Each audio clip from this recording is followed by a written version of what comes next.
everyone, welcome back. So today we're going to be talking about depression and anxiety in our brain, and then I'm going to give you some strategies you can use at home to kind of motivate or instigate that change factor in your life. So first, let's talk about what is anxiety and depression outside of the medical kind of sense of it. So for some of us, we have chemical imbalances in the brain, which medication is needed to increase your serotonin level. For others, it is more about like just avoiding things that you don't want to experience or feelings you don't want to experience. So for example, if we have a stressful thing that's happening at work in a week, we may be feeling very anxious building up to that moment because we're not sure how that's going to pan out. And before, we've had experiences similar to that and they did not go well, so we don't want to experience that again. For others, we feel depression because maybe we're not very good in social situations. So instead of going out and being social, our brain is like shutting down. We don't want to do that anyway. So that can tell us like, you don't want to go outside anyway. You don't want to hang out with people anyway. They're just going to, hurt you or whatever. So you just kind of shut yourself down and stay inside and stay in your own body. So the good news is your body is working how it needs to, and the fact that it's protecting you and it's a defense mechanism that's been here for thousands and thousands and thousands of years. The bad news is that it's making you suffer and not being able to get out of your home or not to be able to experience your life in its fullest and what it should look like. So most people that I talk to say, well, okay, that's great. I want to understand that, except now that I get that it could be a chemical thing or just a defense mechanism, what's the next thing I need to do? How do I start to make the change that I need to make? There's a few ways that you can start that, and we'll go over some today, and then we'll go over some on the next video. But for today's purposes, let's talk about just kind of journaling and understanding the why or what the purpose is for your feelings that you're having. And a good way to do that is to ask yourself 3 questions. So it's what happened, how did you feel, and what did you do? Okay, so let's say you went out to the grocery store, okay? You got your buggy, you were getting things out of your buggy, and you're like, oh no, I'm feeling way too overwhelmed. I think I'm just gonna leave my buggy here and go back home. Okay, so the event was, or what happened was that you were in the store and you felt overwhelmed and you felt like you needed to get out of the store. So how did you feel? So overwhelmed, anxious, nervous, paranoid, overstimulated. It could be a lot of different things. And then what did you do? Because I felt those things, I just left my buggy there and walked out of the store. Okay. So then let's start that cycle of questioning back over. So what happened? How did you feel? What did you do? Okay, so I'm back in my car. What happened was I felt anxious and I left the store and I'm back in my car. How do I feel? My heart is not racing as fast, but I don't have my groceries, so I feel upset about that. I'm angry that I did that. I feel embarrassed, maybe, because I had to leave the store. I feel ashamed. I feel, it could be many, many things. Okay, so what do? Well, I feel defeated, so I'm going to go home for today. Okay, so what happened? How do you feel? What did you do? Well, I am now home because I decided to go home instead of go back into the store. I feel hungry because I don't have my food. I feel disappointed. I feel useless. I feel ashamed. So what am I going to do? I'm going to watch TV and then I'm probably going to go to bed. So do you see how this cycle is just kind of like it just spins around? Like if you allow yourself to feel the feeling and then acknowledge that feeling and just go with it, with the depressed brain or the anxious brain, then you're going to start this cycle. And the cycle is not going to end because you go to sleep. It's going to start the next day because what happened?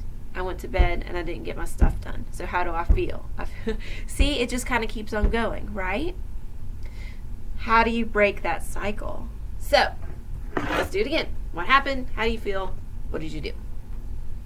Okay. I'm at the grocery store. I feel anxious, right? Okay. I have my buggy. How do I feel? Anxious, worried, paranoid, overstimulated. I feel like I need to get out, fight or flight, all of that.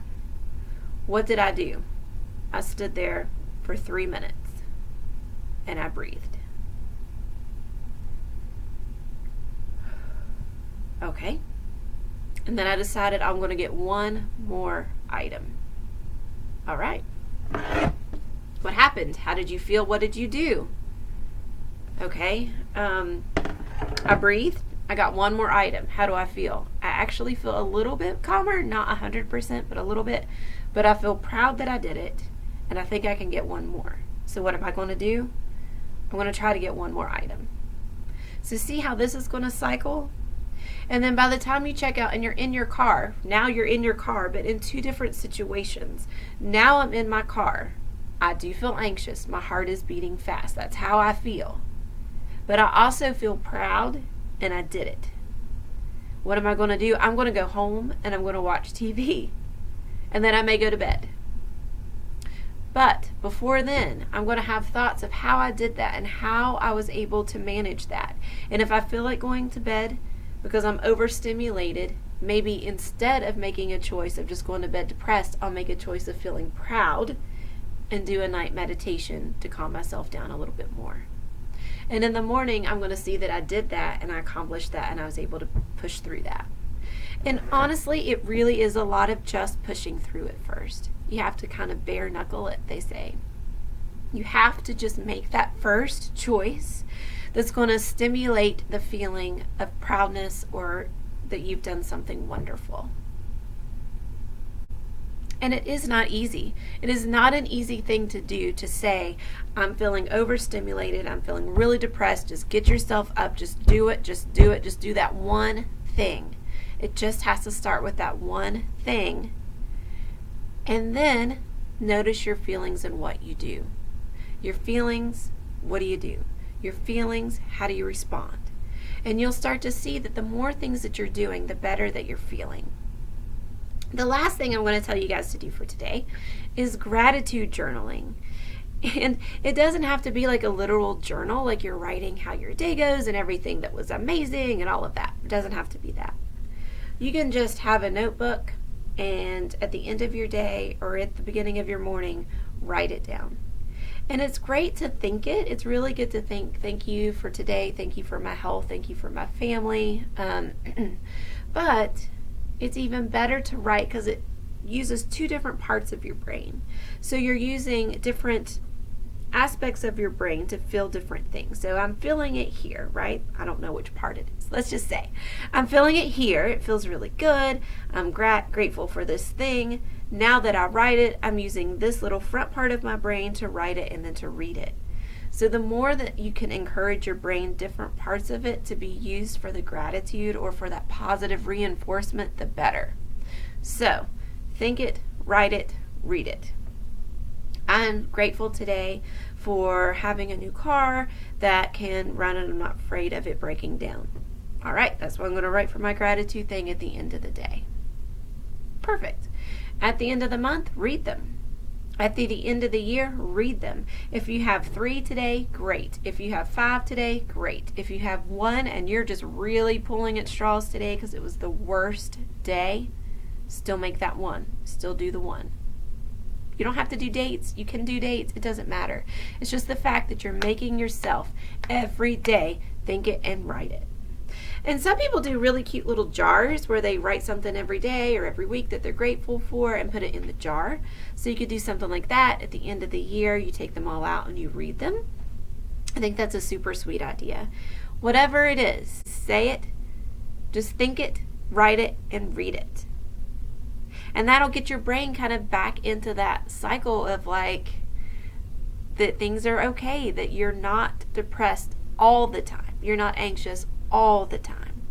And that's evidence to you that it's going to come and it's going to go and you're going to be okay. So try those out. Let me know what you think. And I'll be back next time with some more ideas. Bye, guys.